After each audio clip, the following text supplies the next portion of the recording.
अस्सलाम वालेकुम, आप देख रहे हैं YouTube channel cricket with Ismail.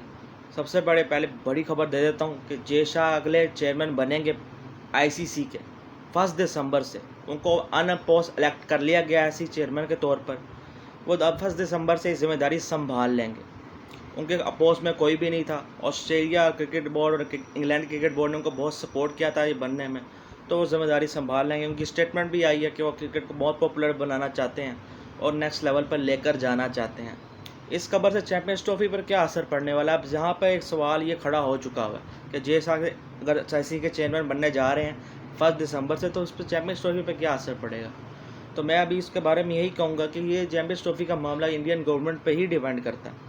जे शाह अगर चेयरमैन बने, चाहे वह ना भी बने, अगर इंडियन गवर्नमेंट ने इजाज़त दे दी तो फिर आ जाएगी इंडियन टीम खेलने, वरना फिर हाइब्रिड मॉडल पर ही जाएगा। इसलिए इस पर ज़्यादा फिक्र करने की ज़रूरत नहीं है। पाकिस्तान अपनी वो चैंपियंस ट्रॉफी वाली तैयारी करे पूरी, इस पर ज़्यादा सोचे ना कि ये चेयरमैन बन गया है तो क्या ये ना हो कि ये सारा टूर्नामेंट शिफ्ट करवा दे या इंडिया फिर आना ही बंद, इंडिया आए ही ना। ये भी सोचने की ज़रूरत नहीं है, क्योंकि ये जे शाह के हाथ में है नहीं। हालांकि वो आईसीसी का चेयरमैन भी बन गया, अब उसको खुद भी शायद मनाना पड़े जाके इंडियन गवर्नमेंट को। तो हो सकता है, देखो क्या होता है। अब तो बीसीसीआई से कोई और बंदा बनेगा सेक्रेटरी, अब वो बन गया आईसीसी का चेयरमैन, वो चाहे बीसीसीआई से बात करेगा। क्या अजीब व गरीब सा मसला यहाँ पे अजीब व गरीब से लगता है, पर ज़्यादा इसकी टेंशन लेने की ज़रूरत नहीं है। चैंपियंस ट्रॉफी पाकिस्तान में ही होगी, बस इंडिया के आने और ना आने का मसला है, इसलिए इसकी ज़्यादा फिक्र ना करें। दूसरा ये है कि इमरान खान ने पीसीबी को स्लैम किया बहुत ज़्यादा, कि उन्होंने की स्टेटमेंट रिकॉर्ड हुई है मीडिया में, ये हो रही है कि उन्होंने कहा है जोहसिन नकवी की क्या क्वालिफ़िकेशन है, वो क्यों चेयरमैन बने हैं, पाकिस्तान क्रिकेट कितनी नीचे आ गई है। एक टाइम था उन्होंने इंडिया को हराया था 10 विकेट से। अगले दो सालों में ऐसा क्या हुआ कि वो T20 वर्ल्ड कप के क्वालिफाई ना कर पाई सेमीफाइनल किया, और ओडीआई वर्ल्ड कप में भी उनका बुरा हाल हुआ। ऐसा क्या हुआ इस टीम को जो बांग्लादेश से हार गई। उन्होंने सवाल बड़े उठाए हैं। मेरे इस पर यही जवाब है कि जिनको उन्होंने चेयरमैन लगाया था उनके दौर में भी बहुत जलालतें हुई थी, जिम्बाब्वे से भी हारे थे, बहुत सारी चीज़ें गलत उन्होंने कर दी थी। उनका असर बेड़ा गर्क तो उनकी जब वो हुकूमत में थे उन्होंने जो चेयरमैन लगाया वहीं से शुरू हुआ था ना। तो ज़रा ये भी याद रखें 2019 में उन्होंने क्या किया। एक बंदे को कैप्टनसी से हटा दिया, एक ऐसे बंदे को लगा दिया जो कि राइजिंग स्टार था बैटिंग के अंदर, उसको अभी कैप्टनसी का कुछ नहीं पता था। आप उसको वाइस कैप्टन के तौर पर लगवा सकते थे, आपने सरफराज को हटवा कर उसको लगवा दिया।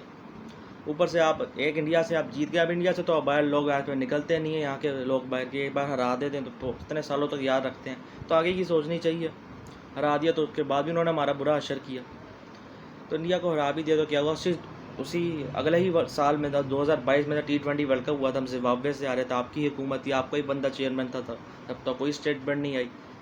इंग्लैंड से तो घर में हम जलील होकर वाइट वॉश है, ऑस्ट्रेलिया ने हमें यहाँ घर आकर हराया, तब भी कोई स्टेटमेंट नहीं आई। सब यहाँ पॉलिटिकल डिवाइड है, सब अपने फेवरेट को डिफेंड करते हैं, दूसरों को बुरा भला बोलते हैं, इसी तरह चीज़ें चलती हैं। इमरान खान बहुत बड़े क्रिकेटर रह चुके हैं, एक बड़े लीडर भी हैं, पर ऐसी स्टेटमेंट की तरफ से बहुत मुझे अच्छा नहीं लगा। ऐसे उनको नहीं बोलना चाहिए था ये बात। अगर वो ये बात ना बोलते ना कि इंडिया से 10 विकेट से जीते थे, अब क्या हो गया, सिर्फ इतना बोल देते 2 साल से अब क्या हमें हो गया कि हम इतना नीचे आ गए, क्या हो गया।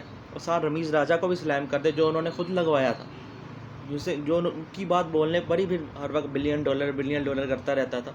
तो इस पर भी उनको बोलना चाहिए था, जो खुद उन्होंने गलत चीज़ें की हैं। ऐसी स्टेटमेंट वो ना देते तो बेहतर रहता। अब दे दिया तो अब मजाक भी बनेगा, जो भी बनेगा।